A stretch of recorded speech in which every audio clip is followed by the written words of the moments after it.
Good morning, students. Today we will discuss about the next point. For instance, one of the most famous reformer, Ishwar Chandra Vidyasagar, used the ancient text to suggest that widow could remarry. इसमें बेटा ईश्वर चंद्र विद्यासागर के बारे में बताया जाता है जो एक काफ़ी अच्छे रिफॉर्मर्स थे जिन्होंने एशियन टेक्स्ट बुक का सहारा लिया था कि वो चाहते थे कि विडो जो विधवा है उनकी दोबारा शादी कर दी जाए। हिज सजेशन उसका जो बेटा सुझाव था ब्रिटिश ऑफिसर ने उसको अडॉप्ट किया जिसके अकॉर्डिंग उन्होंने एक नया कानून लगाया। ए लॉ वाज पास इन 1856 में एक नया कानून लगाया जिसके अकॉर्डिंग विडो दोबारा से शादी कर सकती थी, उनको अधिकार था।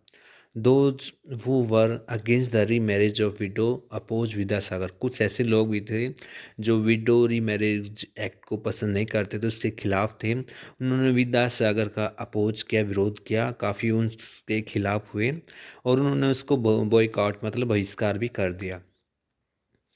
Bye the second half of the 19th century के हाफ के दौरान बताया जाता है कि जो मोमेंट थे विडो मैरिज एक्ट के लिए वो काफ़ी देश में अपने देश के डिफरेंट पार्ट्स में फैल गए। इसमें तेलुगु जो स्पीकिंग एरियाज़ थे जैसे मद्रास प्रेसिडेंसी हैं, इसमें वीरेशलिंगम है।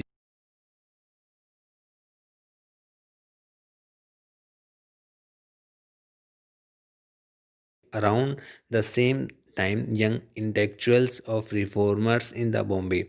इसके अलावा जो यंग इंटेलेक्चुअल थे, जो बुद्धिजीवी थे, जो रिफॉर्मर्स थे, उन्होंने भी क्या किया, बॉम्बे में अपने कार्य स्टार्ट की, जो चाहते थे कि विडो रीमैरिज दोबारा से विडो की शादी कर दी जाए। वो उस नियम को सपोर्ट करते थे जो 1856 में लगाया गया था।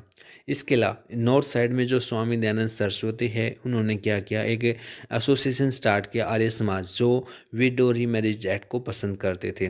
Yet the number of the widow who actually remarried remain low. लेकिन अभी भी जो विधवाओं की जो दोबारा शादी करने की जो संख्या थी काफ़ी कम थी। क्यों? Those who married were not easily accepted in society, क्योंकि समाज में उनको ज़्यादा स्वीकार नहीं किया जाता था। क्योंकि हमारे समाज में जो कंजर्वेटिव जो सोसाइटी हैं, ग्रुप हैं, जो इंटेलेक्चुअल के लोगों को पसंद नहीं करते थे, जो रूढ़िवादी परंपराओं को ज़्यादा पसंद करते थे, वो इस नए कानून का अपोज करते थे। Girls began going to school. अब बेटा जो गर्ल्स है वो स्कूल में जाना स्टार्ट कर दिया। Many of the reformers felt that the education for the girls was necessary in order to improve the condition of the women. अब इसमें जो रिफॉर्मर्स का मानना था कि गर्ल्स के लिए भी एजुकेशन होनी चाहिए ताकि वो अपनी कंडीशंस को इम्प्रूव कर सकें। इसमें Vidyasagar in Calcutta many other reformers in Bombay set up school for the girls. इसमें विद्यासागर ने कलकत्ता में और जो रिफॉर्मर्स हैं उन्होंने बॉम्बे में गर्ल्स के लिए स्कूल खोले। When the first school were open in the mid 19th century में सबसे पहला स्कूल खुला गर्ल्स के लिए। Many people were afraid of them. काफ़ी लोग घबराए हुए थे। दे फियर डैट, उनका डर था कि schools could take a girls away from the home and prevent them from doing their domestic duties. उनका ये भय था कि गर्ल्स स्कूल में चले जाएंगे और उनको उनके जो डोमेस्टिक कार्य हैं उनसे वो दूर हो जाएंगी। Moreover girls had to travel through public place in order to reach school. और लोगों का ये भय था कि जो गर्ल्स हैं उनको पब्लिक प्लेस के द्वारा स्कूल में जाना पड़ता था, तो उसको वो चीज़ें पसंद नहीं करते थे, जो काफ़ी जो रूढ़िवादी लोग थे।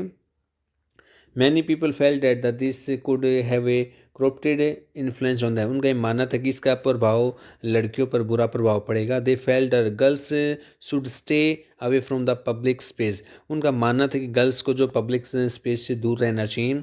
And throughout the 19th century most educated women were taught at home by the father and husband. Mostly बेटा उस टाइम में जो वोमेन को एजुकेशन दी जाती थी उनके फादर या उनके हस्बैंड ही उनको घर में ही देते थे। उस टाइम ये प्रचलन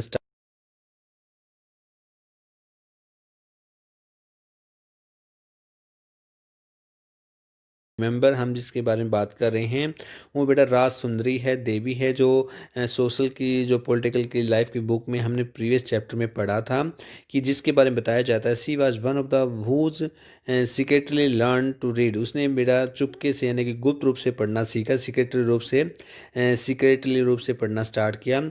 और right in the flickering lights and candle and night, यानी कि बेटा वो कम रोशनी में, मतलब रात को कम रोशनी में कैंडल की रोशनी में उसने पढ़ना स्टार्ट किया था, लिखना स्टार्ट किया था, जिसके बारे में काफ़ी वर्णन किया जाता है कि राज सुंदरी ने कम लाइट में भी पढ़ना स्टार्ट किया था, उसने अपने आप को डेवलप किया था। In later part of the century, schools for girls were established by the Arya Samaj in Punjab. बाद में आर्य समाज के द्वारा पंजाब में स्कूल खोले गए। ज्योतिराव फुले के द्वारा महाराष्ट्र में गर्ल्स के लिए स्कूल खोले गए। And in aristocratic Muslim house hold in north India, अपने नॉर्थ इंडिया में जो मुसलमान जो थे वो भी अपने घरों में लोगों को, जो वोमेन थी उनको समय समय पर कुरान पढ़ाते थे जो अरबी भाषा में होती थी। दे वर टोट बाय द वोमेन, उनको वोमेन के द्वारा घर में पढ़ाया जाता था। वो कम होम टू टीचर, यानी कि टीचर उनके घर में पढ़ाने के लिए आता था। And some reformers such as Mumtaz Ali के बारे में बताया जाता है, जिसने अपने वर्जन के द्वारा, कुरान के द्वारा वोमेंस को एजुकेशन के लिए बढ़ावे देने के लिए अपने आप का प्रयास किया। द फर्स्ट उर्दू नोवेल उन्होंने लिखा, जिसके अकॉर्डिंग बताया जाता है कि जो लेट 19th सेंचुरी में लिखा, उर्दू में रिटन्स में नोवेल के माध्यम से बताया कि अमंग, यानी कि अदर थिंग्स, काफ़ी चीज़ें हैं जिसके बारे में वोमेंस को क्या करना चाहिए, धर्म के बारे में, डोमेस्टिक मैनेजमेंट के बारे में, लैंग्वेज के बारे में पढ़ना चाहें, ताकि उसमें काफ़ी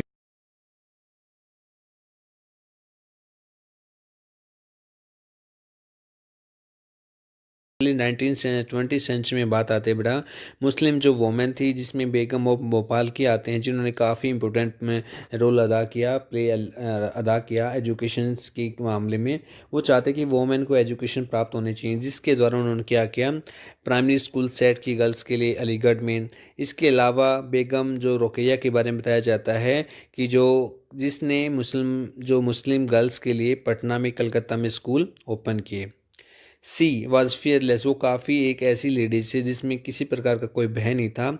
वो जो क्रिटिसाइज करते थे, जो कंजर्वेटिव जो आइडिया थे, जो रूढ़िवादी आइडिया थे, जो पुराने विचारों वाले लोगों को वो हमेशा अपोज करते थे, विरोध करते थे। और वो आर्ग्यू करते थे कि हमेशा द रिलीजियंस जो लीडर, जो धर्म के नेता हैं, वो हमेशा वोमेंस को इनफीरियर मानते हैं, मतलब निचली कैटेगरी में मानते हैं, अपने पैरों की जूती मानते हैं। बाय द 1880 के दौरान जो इंडियन वोमेन है बेटा, वो धीरे धीरे यूनिवर्सिटीज़ में, स्कूल कॉलेज में जाना स्टार्ट कर दिया। अब वो उसमें से काफ़ी सम ऑफ देम डॉक्टर्स बन गए, डॉक्टर्स की ट्रेनिंग लेती थी, इसके अलावा टीचर्स भी बन गए। Many women began to write, कुछ वोमेन्स ने लिखना भी स्टार्ट कर दिया, उन्होंने अपनी बुक लिखनी स्टार्ट कर दी। और and publish there critical view, वो अपने क्रिटिकल व्यू भी लिखते थे वोमेंस के बारे में कि वो समाज में, सोसाइटी में वोमेंस की क्या कंडीशंस हैं। इसमें ताराबाई सिंधे के बारे में बताया जाता है कि एक वोमेन थी जो काफ़ी एजुकेटेड थी। पूना में बताया जाता है कि उसने एक बुक पब्लिश की थी। इसमें बुक का नाम है स्त्री पुरुष तुलना, जिसमें पुरुष यानी कि मैन और वोमेन की तुलना के बारे में कंपेरिजन्स दिया गया है। वो क्रिटिसाइज करते कि जो सोशल मतलब समाज में मैन वोमेन में काफ़ी डिफरेंस है, विभिन्नताएं हैं। पंडिता रामाबाई के बारे में बताया जाता है, जो काफ़ी एक ए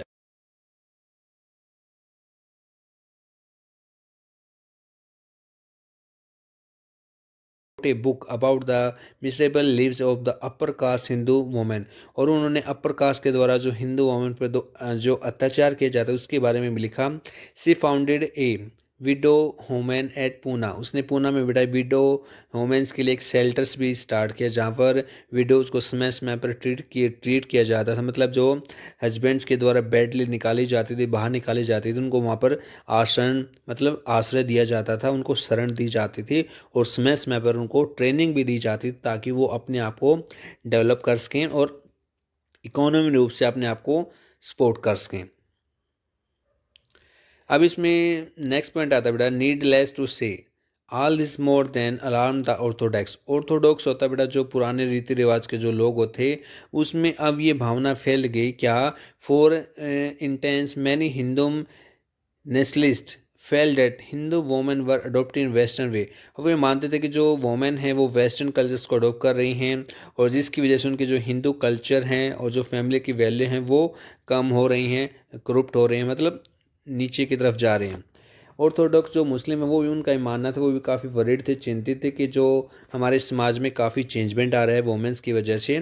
एज यू कैन सी हम देख सकते हैं कि 19th सेंचुरी के एंड तक जो वोमेन थी वो धीरे धीरे काफ़ी वर्किंग प्रोसेस में स्टार्ट हो गई, मतलब उन्होंने रिफॉर्म के कार्य करने भी स्टार्ट कर दिए, बुक लिखनी स्टार्ट कर दी, मैगजीन लिखनी स्टार्ट कर दी, स्कूल कॉलेज में जाने स्टार्ट हो गए, और उन्होंने काफ़ी ट्रेनिंग सेंटर भी ओपन किए, और वो उन्होंने काफ़ी वोमेन एसोसिएशन मतलब महिलाओं के लिए संगठन भी स्थापित किए। From the early 17th century में बताया जाता है कि उन्होंने पॉलिटिकल प्रेशर बनाया कि जिसके द्वारा महिलाओं को क्या है वोट डालने का अधिकार दिया जाए, हेल्थ केयर उनकी।